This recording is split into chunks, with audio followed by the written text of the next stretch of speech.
Okay, so I just need to find a pretty filter.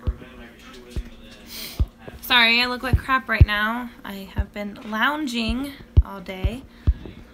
But I just have to tell everybody how my first IUI appointment went.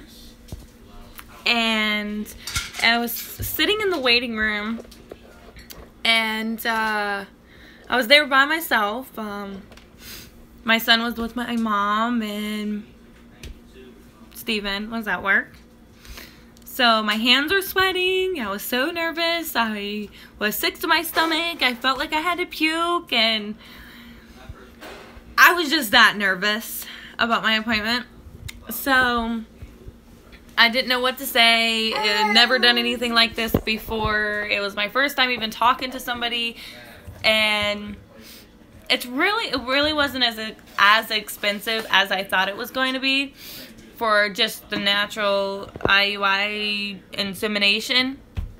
So what was said is that, you know, they went through the whole process, and we have we don't need a third-party donor. We have our own frozen, because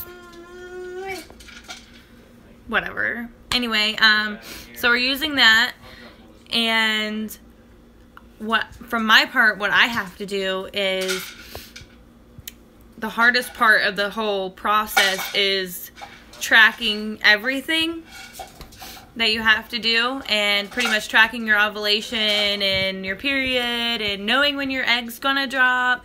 Like, that's the hardest part. And actually, I didn't even know how to read an ovulating test. Yeah, I didn't. So now I do, and I have to start the test on Saturday, but I started them yesterday because, you know, I bought them. And I have no problem getting pregnant. I am a normal fertile person, I guess. I ovulate every month.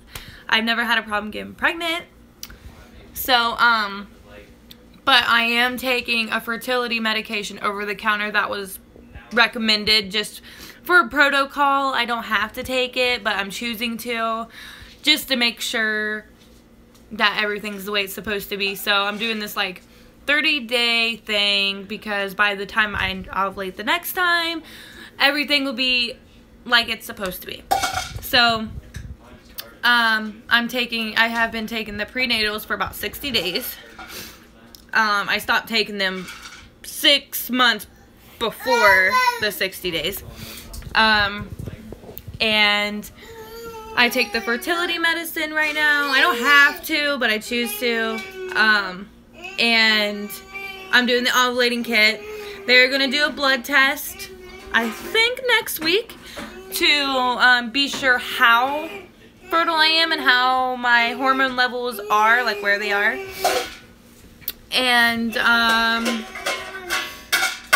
that's really it. So next month, sorry. So next month, when I do get a positive high ovulating test, and it's like really dark positive, I will call them, and they will get me in the next morning to come in about 8:30 and do the process.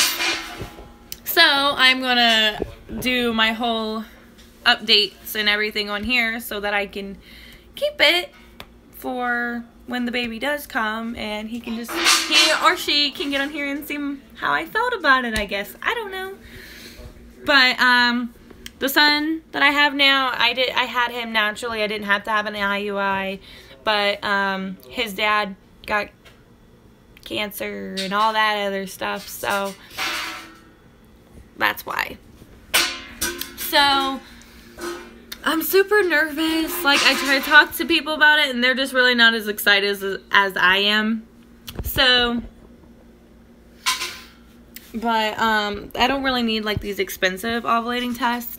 I just need to know how to read the other ones, and the expensive ones don't come with that many. It's either like 10 and then $70 for like 30 of them, which I was determined to pay the $70, but decided not to. So I am down to my 2 ovulating tests so far from yesterday, and I have them numbered and taped together. So these are 2 tests. Sorry, my nose is kind of running. Ugh. And they have to be darker than this line. They have to be darker than that. So that's the test that I am using.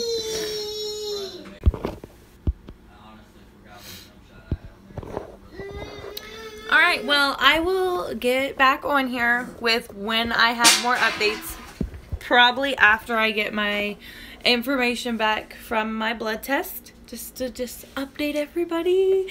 Because when it gets time, closer to time, I'm just going to be like super nervous. So I will get back to you guys soon.